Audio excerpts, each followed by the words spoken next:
नमस्कार साथियों, incarnation class में आप सभी का बहुत बहुत स्वागत है। आज की क्लास में हम चर्चा करने वाले हैं शिक्षा अधिगम के प्रीवियस ईयर क्वेश्चन पेपर जो बहुविकल्पी प्रश्न है टोटल 2023, 2022, 2019, 2018 यानी कि 4 वर्षों का प्रीवियस ईयर पेपर का हम जितने भी बहुविकल्पी प्रश्न हैं उन सभी को हम कवर करने वाले हैं। और इसी में से क्वेश्चन जो है रिपीट होते रहते हैं, तो इसलिए हम और यह वीडियो आपको देखना महत्वपूर्ण बन जाता है। ठीक है, तो चलिए हम शुरू करते हैं, ज़्यादा टाइम ना वेस्ट करते हैं, पहले क्वेश्चन की तरफ चलते हैं। पहला क्वेश्चन हमारा है जो 2023 का पेपर है। पहला प्रश्न है हमारा कि शिक्षण एक त्रिध्रुवी प्रक्रिया है, यह कथन किसका है? तो यह कथन किसका है? यह कथन आपका जो है जॉन डीवी महोदय का। किसका है? जॉन डीवी महोदय का है। अगर बोला जाए कि त्रिध्रुवी प्रक्रिया क्या होती है, देखिए त्रिध्रुवी का मतलब ये होता है कि जैसे यहाँ पे एक होते हैं शिक्षक, क्या होते हैं इसमें कितने लोग होते हैं? शिक्षक, एक शिक्षक, एक आपका हो जाएगा छात्र, एक आपका हो जाएगा पाठ्य वस्तु। क्या हो जाएगा? पाठ्य वस्तु या पाठ्यक्रम। तो इसी को कहते हैं त्रिध्रुवी प्रक्रिया। ठीक, और इसके बाद अगर एक और प्रश्न आता है कि द्विध्रुवी यानी कि 2 ध्रुवी प्रक्रिया किसने कहा है? तो 2 ध्रुवी प्रक्रिया आपके एडम्सन ने किसने कहा है?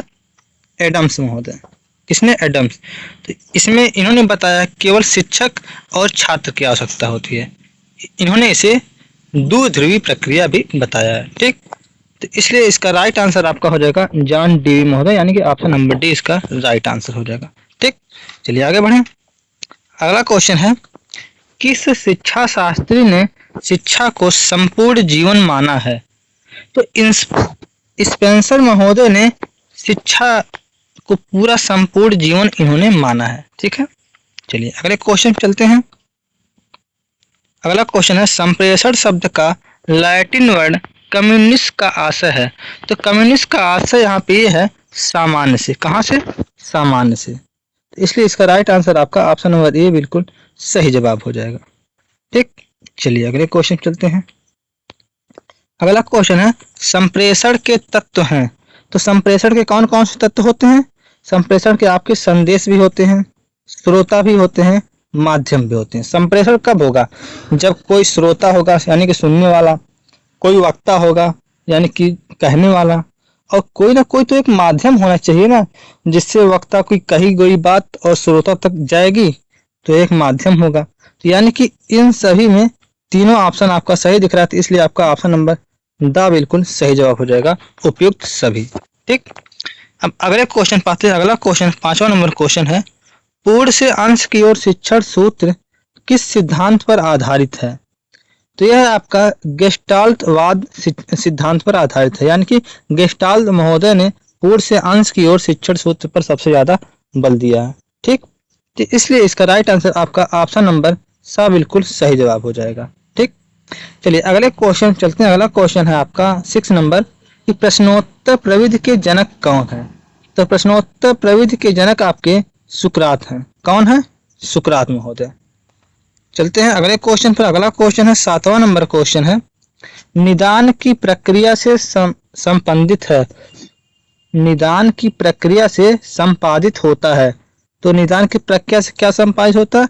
निदान का मतलब होता है कि रोगों की पहचान करना। ठीक, तो रोगों की पहचान करना। अब लेकिन बच्चे के अंदर का रोग तो होगा नहीं, उसके अंदर क्या होगा? विषय वस्तु से संबंधित क्या होगी? समस्या होगी। तो क्या होगी? समस्या का इसका पहचान करना, यानी कि ऑप्शन नंबर आ बिल्कुल सही जवाब हो जाएगा।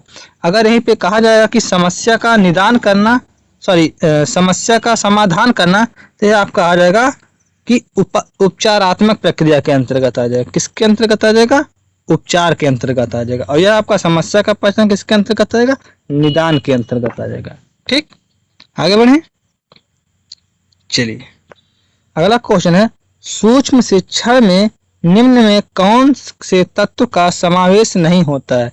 देखिए सूक्ष्म शिक्षण की जब बात किया तो इसमें सभी चीजें सूक्ष्म होगा, लेकिन यहाँ पे देखिए ऑप्शन नंबर सी में आपका बृहत पाठ्य वस्तु की बात किया है, जबकि सूक्ष्म शिक्षण का मतलब ये होता है कि पाठ्य वस्तु भी छोटा होना चाहिए, किसी एक टॉपिक पर बहुत ही कम टाइम के लिए लगभग 5 से 6 मिनट तक उस पर जो है बोला जाता है। तो यहाँ पे लेकिन यहाँ पे ऑप्शन दिया है बृहत पाठ्य वस्तु, ठीक है, और यहाँ पे समावेश नहीं है यानी कि नहीं वाला पूछा, तो इसलिए आपका ऑप्शन नंबर सी बिल्कुल सही जवाब हो जाएगा। ठीक, चलिए आगे बढ़ते हैं। अगला क्वेश्चन 9वां नंबर है, पाठशाला विद्यालय को उद्यान की संज्ञा किसने दी है? तो पाठशाला को विद्यालय जो है, पाठशाला या विद्यालय को उद्यान यानी कि बगीचे की संज्ञा किसने दिया है? तो फ्राबेल महोदय ने दिया है। फ्राबेल महोदय कहते हैं जो विद्यालय है यह बच्चों के लिए क्या है? बगीचों के रूप में है। ये बगीचे की तरह, जिस तरह फूल जो है बगीचे में खिलते हैं, उसी तरह बच्चे जो है ज्ञान लेकर अच्छे से विद्यालय में क्या है? खिलते हैं और आगे बढ़ते हैं। ठीक, चलिए आगे बढ़ें। अगला क्वेश्चन है 10वां नंबर, व्याख्यान विधि में छात्र बने रहते हैं। तो देखिए व्याख्यान विधि में छात्र क्या बने रहते हैं? निष्क्रिय बने रहते हैं, केवल चुपचाप वो सुनते हैं। ठीक, और कुछ कर ही नहीं पाएंगे, क्योंकि कोई भी अध्यापक जब व्याख्या करेगा तो बच्चा क्या उसमें बोलेगा? बार बार नहीं बोलेगा, वो बिल्कुल निष्क्रिय हो जाएगा। ठीक, इसलिए इसका ऑप्शन नंबर डी बिल्कुल सही जवाब हो जाएगा। ठीक, अगला क्वेश्चन है, प्राचीन कालीन शिक्षण विधियां थी। तो प्राचीन कालीन जो शिक्षण विधियां थी वो शिक्षक के केंद्र पर आधारित थी। आप लोग जानते हैं कि पहले के शिक्षक क्या करते थे? बच्चों को बहुत पीटते थे, बहुत मारते थे। इसकी डर की वजह से बच्चे स्कूल भी नहीं जाते थे। ठीक, और बच्चे पढ़ भी नहीं पाते थे। कोई 3 तक पढ़ता था, कोई 5 तक पढ़ता था, कोई 6 तक पढ़ता था। इसके बाद लोग पढ़ाई छोड़ देते थे, इतना अध्यापक लोग मारते थे। ठीक, यानी कि पहले की शिक्षण जो है, पहले शिक्षक केंद्रित पढ़ाई होती थी, अब जो है बाल केंद्रित पढ़ाई होने लगी। तब से जो है बालक को लोग अध्यापक के ऊपर मतलब कानून बनाया गया कि आप मार नहीं सकते हैं बच्चों को। ठीक, चलिए आगे बढ़ें।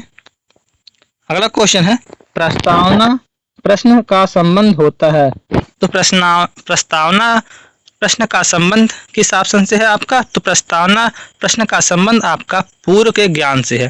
ठीक है, जब किसी भी चीज का जब आप प्रस्तावना बनाएंगे, सबसे पहले उसके ज्ञान के बारे में आप जानेंगे। ठीक, जैसे आप मान लीजिए पहले आप बच्चे के बारे में जानेंगे कि बच्चे का क्या लेवल है। ठीक, या जो आप प्रस्तावना बताएंगे, जो जिस टॉपिक पर आप चर्चा करने वाले होंगे, तो उसके बारे में पहले मोटी मोटा पहले आप बता देंगे बच्चों को, फिर इसके बाद आप उसका सारांश धीरे धीरे बताएंगे। ठीक, चलिए आगे बढ़े। अगला क्वेश्चन, बच्चों में कल्याण शक्ति का विकास किया जा सकता है। कल्याण शक्ति का विकास, सॉरी यहाँ पे देखिए कुछ गलत जो है हमारे समझ से बुक में छप गया है। तो यहाँ पे कल्याण नहीं बल्कि यहाँ पे क्या होना चाहिए? कल्पना होना चाहिए। क्या होना चाहिए? कल्पना। आप लोग बना लीजिएगा, बच्चों में कल्पना शक्ति का विकास किया जा सकता है। तो किसके द्वारा कल्पना शक्ति का विकास होता है? आपका कहानी के द्वारा।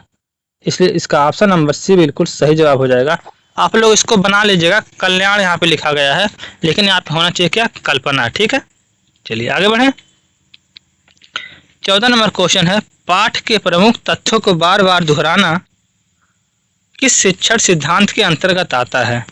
तो जो कोई भी चीज जब आप बार बार दोहराएंगे तो क्या हो जाएगा? आवृत्ति के अंतर्गत आएगा ना, तो आपका आवृत्ति का सिद्धांत, ये आपका सही जवाब हो जाएगा। ठीक, अगला क्वेश्चन है 15 नंबर क्वेश्चन है, पर्यटन विधि से छात्रों में विकास होता है। तो पर्यटन विधि से छात्रों में किसका विकास होता है? जब कहीं पे जब जाएंगे घूमेंगे तो वहाँ पे आपका क्या विकास होगा? जब कोई चीज देखेंगे तो बच्चे उसमें क्या करेंगे?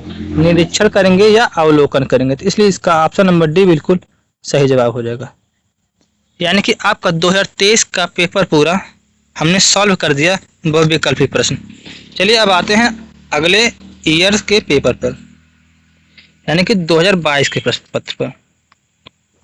तो 2022 का प्रश्न पत्र है, ब्लूम के अनुसार शिक्षण के उद्देश्य होते हैं। तो ब्लूम के अनुसार शिक्षण के कौन से उद्देश्य होते हैं? पहला उनका उद्देश्य होता है कि ज्ञानात्मक उद्देश्य होता है, क्रियात्मक उद्देश्य होता है तथा भावात्मक उद्देश्य होता है। इसलिए ये तीनों आंसर सही है, इसलिए इसका चौथा आंसर सही हो जाएगा, उपयुक्त में से सभी, है ना। तो इसका राइट आंसर आपका ऑप्शन नंबर द बिल्कुल सही जवाब हो जाएगा। ठीक, इसके बाद अगला क्वेश्चन है दूसरा नंबर, साविद्या या विमुक्त शिक्षा का उद्देश्य किस विचारधारा का मानना है? तो यह आपका हो जाएगा सा विद्या या विमुक्त का मतलब होता है कि विद्या क्या करती है, वो विमुक्त करती है यानी कि मुक्त करती है। यह आपका लिया गया है, यह आपका आदर्शवादी हो जाएगा। क्या हो जाएगा, आदर्शवादी हो जाएगा। हो सकता है आपको आपकी सीरीज में अस्तित्ववादी दिया गया है, लेकिन इसका सही जवाब हो जाएगा आपका आदर्शवादी। ठीक, आदर्शवादी इसका बिल्कुल राइट जवाब आपका हो जाएगा। ठीक, चलिए चलिए अगले क्वेश्चन चलते हैं। अगला क्वेश्चन है आपका तीसरा नंबर क्वेश्चन है, गेस्टाल्ट वाद मनोवैज्ञानिक सिद्धांत पर आधारित शिक्षण सूत्र है। तो गेस्टाल्ट मनोवैज्ञानिक जो सिद्धांत है यह आपका आता है पूर्ण से अंश की ओर। कहाँ से, पूर्ण से अंश की ओर आता है, इसलिए इसका ऑप्शन नंबर सा बिल्कुल सही जवाब हो जाएगा। चलिए अगले क्वेश्चन चलते हैं। अगला क्वेश्चन देखिए यहाँ पे, यह फिर यानी कि रिपीट हुआ है क्वेश्चन।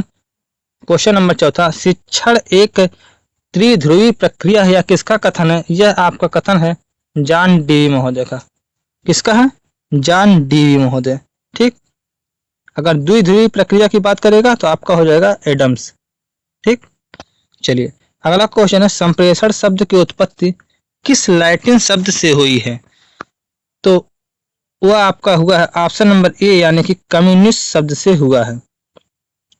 अगला क्वेश्चन है, संप्रेषण के प्रकार होते हैं। तो संप्रेषण के दो प्रकार होते हैं, एक आपका हो जाएगा शाब्दिक संप्रेषण, एक आपका हो जाएगा अशाब्दिक संप्रेषण। ठीक, चलिए आगे बढ़ते हैं। अगला क्वेश्चन है,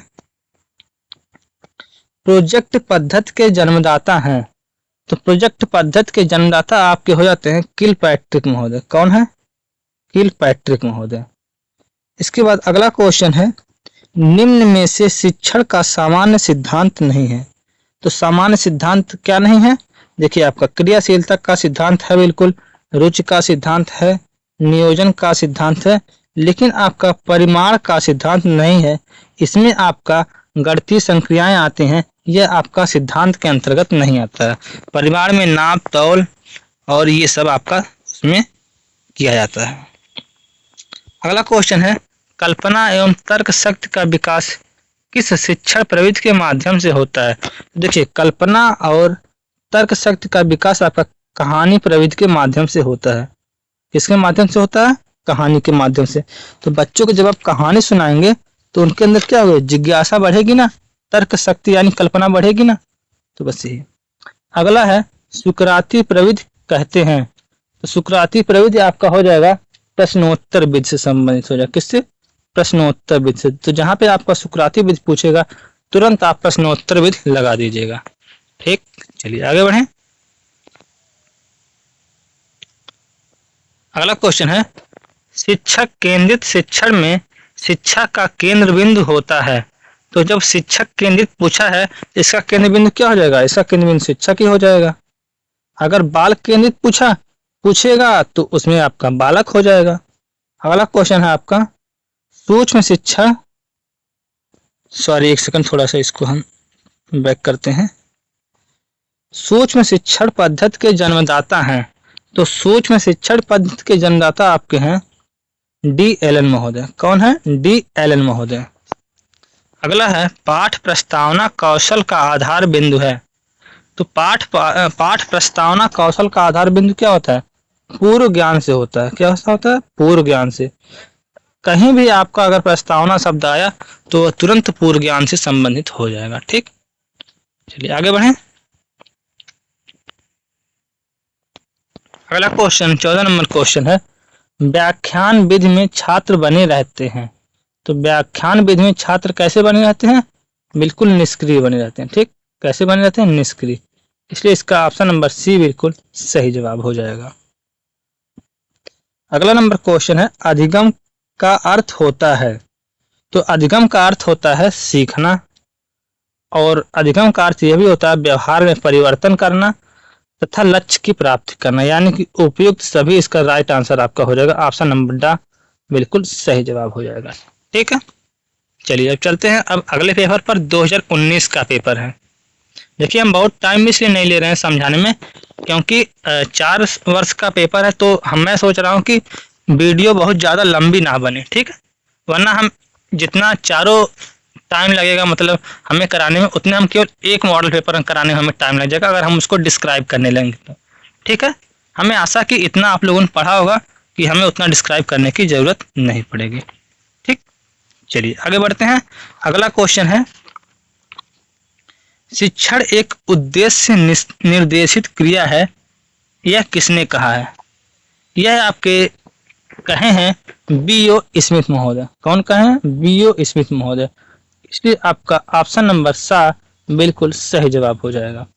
अगला क्वेश्चन है, आगमन विधि का प्रयोग किया जाता है। आगमन विधि का प्रयोग कहाँ पे किया जाता है? आगमन विधि का प्रयोग आपका व्याकरण में कहा जाता है। आगमन विधि का मतलब होता है जैसे पहले उदाहरण बताया जाए, इसके बाद फिर नियम बताया जाए। तो यह आपके जो विधि है यह आपका व्याकरण में सबसे ज़्यादा प्रयोग किया जाता है।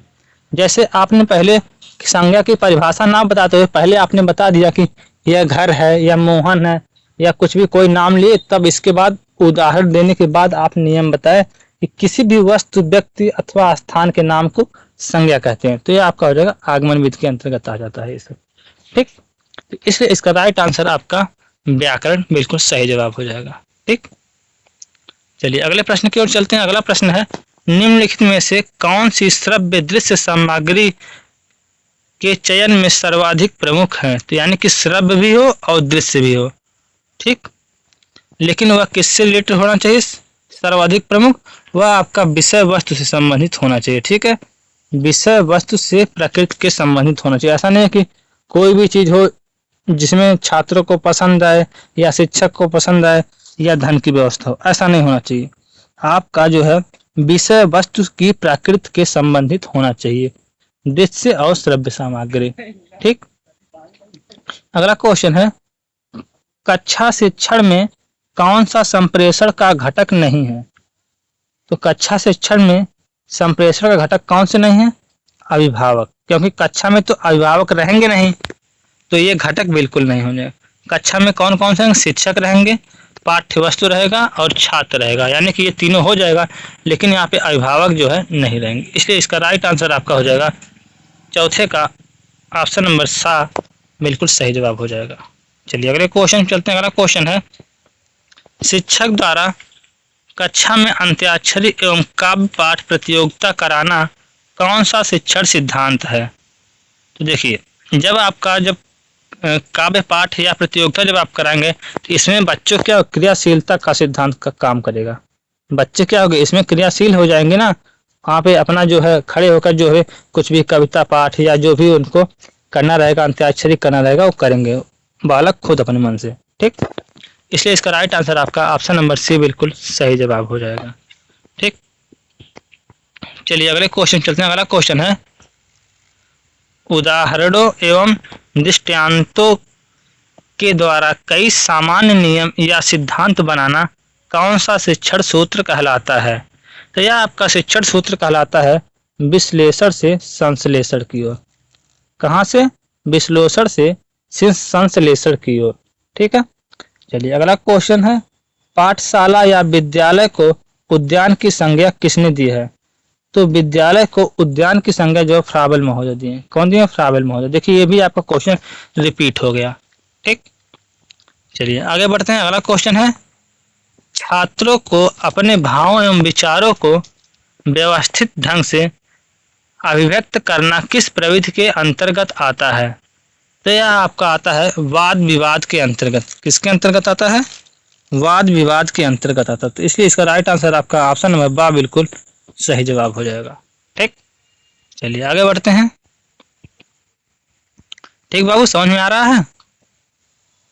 चलिए 9वां नंबर क्वेश्चन है, प्रश्नोत्तर प्रविधि के जन्मदाता कौन है? तो वही सुकरात महोदय। देखिए ये भी आपका क्वेश्चन क्या हुआ? रिपीट हो गया। अगला क्वेश्चन है 10वां नंबर, संप्रेषण प्रक्रिया प्रभावी होती है यदि संप्रेषण कैसा होता है? मंद गति से होता है या अनेक व्यक्तियों के साथ होता है या तीव्र गति से होता है या अस्पष्टता के साथ होता है? तो देखिए आपका अनेक व्यक्तियों के साथ और अस्पष्टता के साथ इसी दोनों में से होगा, लेकिन इन दोनों में सबसे ज़्यादा प्रायिकता दिया जाएगा अस्पष्टता के साथ। ठीक है, फिर इसके बाद आपका अनेक व्यक्तियों के साथ। ठीक, ये बात तो ठीक है, अनेक व्यक्तियों के साथ संप्रेषण होगा, लेकिन जब प्रभावी होने के लिए स्पष्टता भी तो होनी चाहिए। तो इसलिए इसका राइट आंसर फिलहाल के लिए हम ऑप्शन नंबर द की तरफ जाते हैं। ठीक, चलिए चलते हैं अगले क्वेश्चन पर। एक सेकंड थोड़ा सा।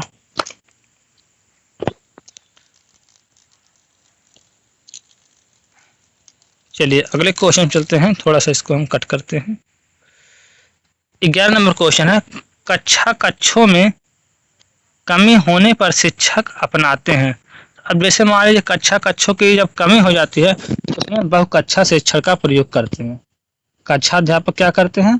बहुकक्षा शिक्षण का प्रयोग करते हैं। इसमें क्या होता है कि कई कक्षा यानी कि कई क्लासों को बच्चों को एक क्लास में जो है सबको बैठा कर जो है एक कॉमन चीज कोई जो है पढ़ा देते हैं। ठीक, तो ये होता है बहुकक्षा शिक्षण। ठीक, चलिए आगे बढ़ें। अगला क्वेश्चन 12 नंबर क्वेश्चन है, कक्षा शिक्षण में प्रशंसात्मक शब्दों का प्रयोग किया जाता है। तो प्रशंसात्मक शब्दों का प्रयोग कब किया जाता है?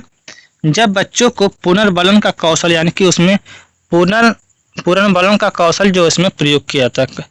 जब आप किसी बच्चे का जब आप प्रशंसा करेंगे तो क्या हो जाएगा, वो बच्चा क्या हो जाएगा, पुनर्बलित हो जाएगा ना। तो जब पुनर्बलित होकर वो अपना कार्य क्या करेगा, और अच्छे से करेगा। ठीक, चलिए अब अगले क्वेश्चन चलते हैं। अगला क्वेश्चन है, कक्षा शिक्षण करते समय शिक्षक द्वारा TLM का प्रयोग करने से क्या होता है? छात्रों को पाठ सहजता से बोधगम्य हो जाता है। हाँ बिल्कुल सही बात है। छात्रों का मानसिक विकास होता है। हाँ बिल्कुल सही बात है। छात्रों का बौद्धिक विकास होता है। हाँ बिल्कुल विकास होगा। तो इसलिए TLM के प्रयोग से क्या हो जाएगा, उपयुक्त सभी।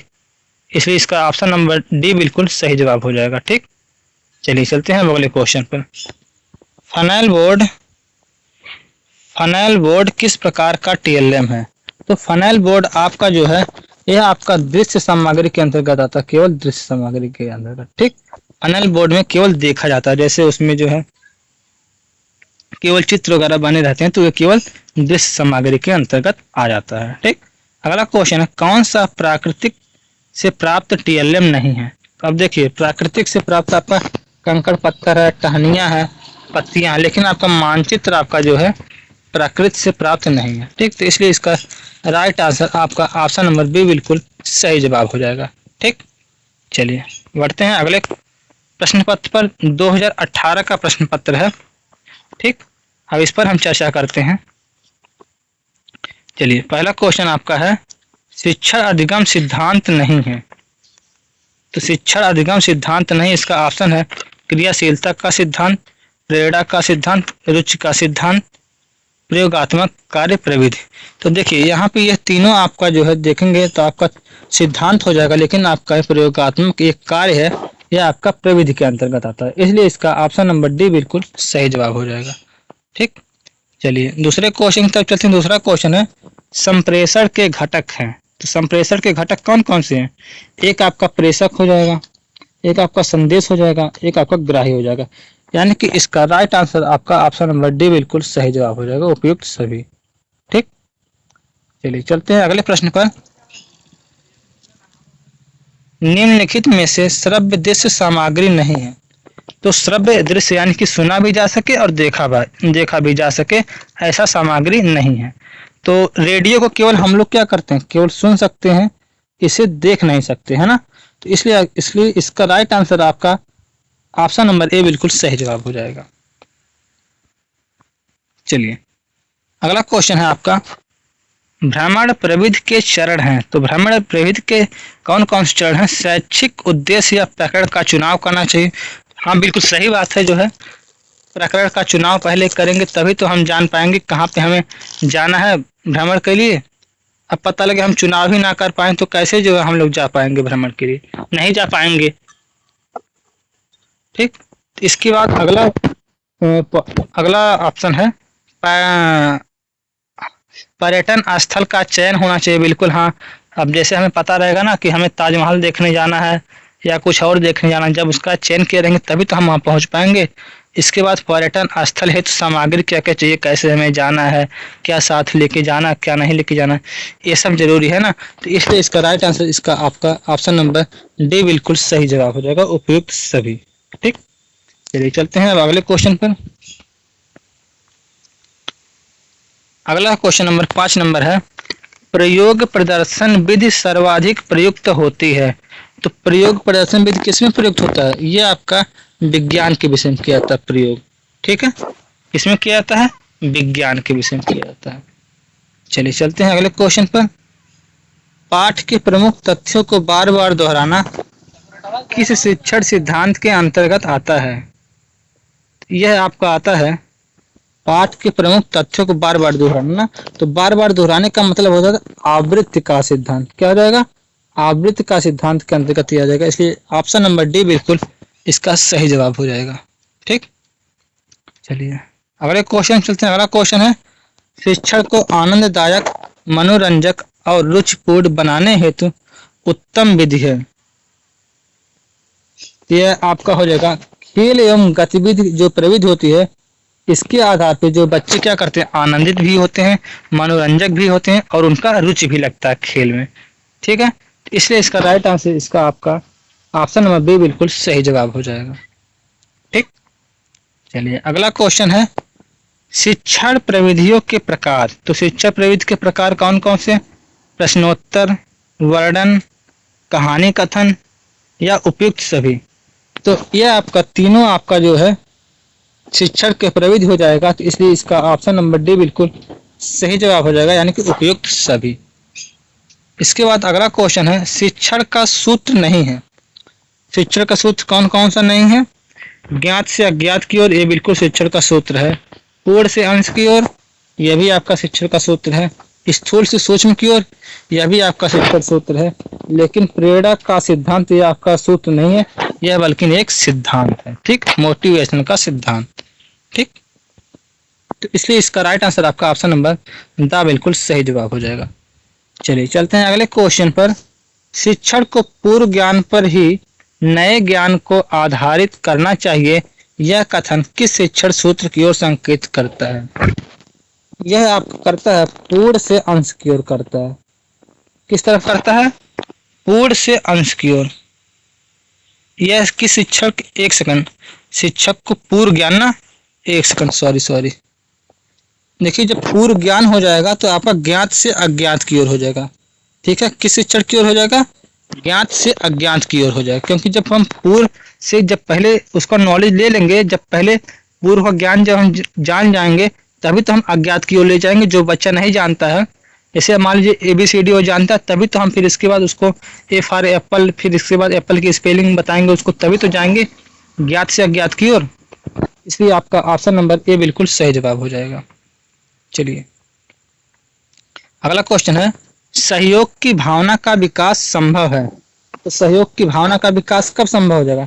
जब बच्चे क्या करेंगे? समूह में कार्य करेंगे। ठीक, चलिए अगला हो जाएगा, बच्चे में कल्पना शक्ति का विकास किया जा सकता है। तो कल्पना शक्ति का विकास कब हो जाएगा? जब उन्हें कहानी सुनाया जाएगा, यानी कि कहानी के द्वारा जो कल्पना शक्ति का विकास किया जा सकता है।